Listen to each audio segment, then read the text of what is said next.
અરવલ્લી જિલ્લામાં વિકાસ ચાલી રહ્યો છે તે પણ નરી આંખે દેખાય તેવું. મોડાસા નગરપાલિકા વિસ્તારમાં આવો, અહીં રોડ અને ગટર વચ્ચેનો ફરક નહીં પણ એન્જિનિયરિંગનો ચમત્કાર જોવા મળશે.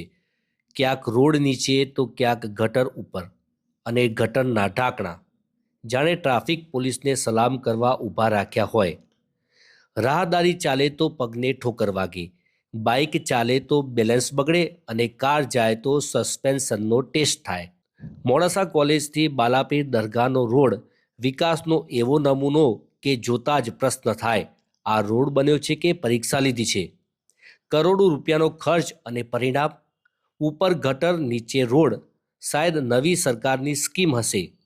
પ્રશ્ન એટલો જ છે, આ બધું જોઈને તંત્રને દેખાતું નથી કે પછી અકસ્માત થયા પછી જ વિકાસ સમજાશે?